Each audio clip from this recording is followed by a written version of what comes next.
Chaque année, à peu près à cette période, le monde de la tech appuie en gros sur pause et se pose une grande question. Qu'est-ce que Samsung est en train de mijoter pour la suite? Cette fois, ce projecteur est braqué sur la série Galaxy S26. Et en coulisses, ça a été bien plus chaotique que vous ne pourriez l'imaginer. Les plans ont changé, les rumeurs se sont emballées, les gens étaient sûrs que Samsung supprimait des modèles, ressuscitait des noms étranges, rebrandait tout, jusqu'à ce que la poussière retombe et que la vraie gamme finisse par apparaître. Ce que nous allons réellement avoir, c'est la formule bien connue à 3 téléphones, Galaxy S26, S26 Plus et S26 Ultra, nom classique, attente au plafond. Mais c'est là que ça se complique. Samsung ne se contente plus de choisir des couleurs et des slogans promo. La vraie bataille, c'est l'étiquette de prix. Et ce n'est pas un de ces titres paresseux du genre «les prix pourraient augmenter». D'après plusieurs rapports en provenance de Corée, Samsung n'a pour l'instant tout simplement pas réussi à verrouiller les tarifs. À huis clos, les coûts ont silencieusement grimpé. Les prix de la mémoire sont en hausse. Les modules caméra coûtent plus cher. Les dalles OLED ne sont plus la bonne affaire qu'elles étaient. Les chipsets sont devenus un casse-tête financier. En plus de ça, la concurrence est plus féroce que jamais, ce qui oblige Samsung à pousser plus fort sur le marketing, à embaucher plus de monde, à dépenser plus globalement. Donc ce n'est pas seulement de plus en plus cher de fabriquer un flagship, c'est de plus en plus cher d'en vendre un. Et c'est là que commence la marche sur la corde raide. Si Samsung augmente les prix du Galaxy S26 pour correspondre à ses coûts plus élevés, il y a un vrai risque que moins de gens se laissent tenter. Mais s'ils figent les prix au niveau de l'an dernier, leurs marges prennent un coup direct. Certaines marques parfois absorbent tout simplement cette perte pour prouver quelque chose à propos de leur technologie.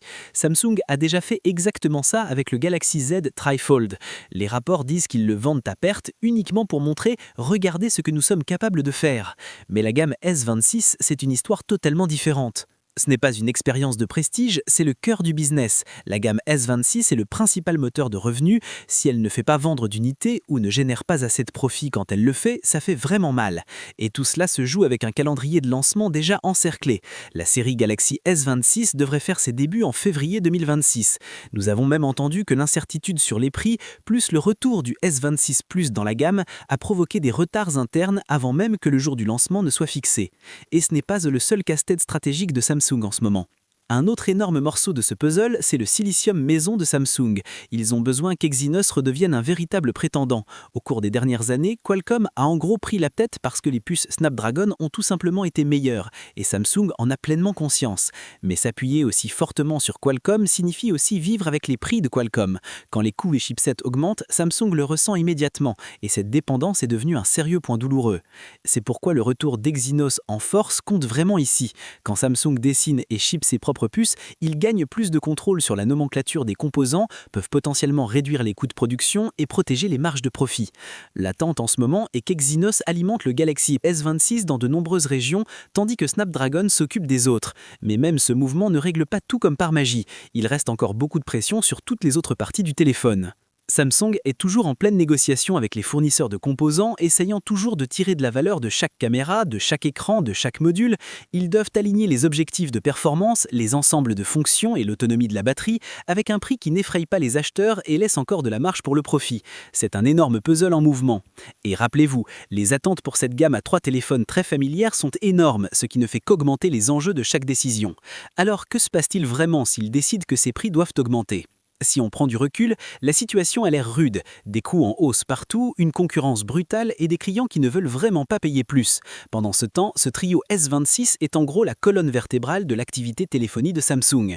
S'ils poussent les prix vers le haut, une partie des acheteurs pourrait tout simplement partir. S'ils maintiennent les prix là où ils sont, les bénéfices se prennent un coup en plein visage. Et s'ils tentent de jouer la sécurité, ils risquent de céder du terrain à des rivaux plus agressifs. Alors où est-ce que ça vous laisse, vous, la personne qui décide vraiment de quoi acheter ? Alors où est-ce que ça vous laisse vraiment vous, la personne qui décide d'acheter?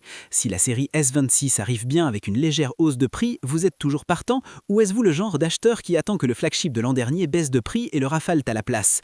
Ce choix compte parce qu'il dit à Samsung si ces nouveaux téléphones justifient la prime qu'ils aimantent, ou si le choix le plus malin pour beaucoup de gens est tout simplement d'attendre. Et cela mène directement à la question plus large. Est-ce que Samsung en fait vraiment suffisamment avec la gamme S26 pour justifier quel que soit le prix auquel ils finiront par se fixer? Fonctionnalité, puce, positionnement, est-ce que tout cela se tient? Parce que c'est un de ces lancements qui peut vraiment influencer la façon dont Samsung jouera les choses à l'avenir. À quel point ils seront baudés sur les prix, à quel point ils soutiendront fermement Exynos et comment ils équilibreront le profit face au risque de se faire distancer. En ce moment, Samsung est coincé dans une situation vraiment intense, des coûts de composants et de puces augmentant, des rivaux féroces, des clients qui ne veulent absolument pas payer plus et une série flagship qui porte la majeure partie du poids financier de la marque.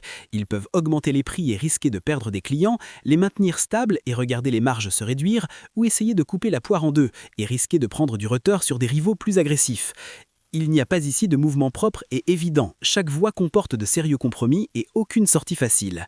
Alors, je veux vous retourner la question. Si la série S26 arrive bien avec une légère hausse de prix, quel est votre move? Vous y allez quand même ou vous attendez que le flagship de l'an dernier baisse de prix et vous le raflez?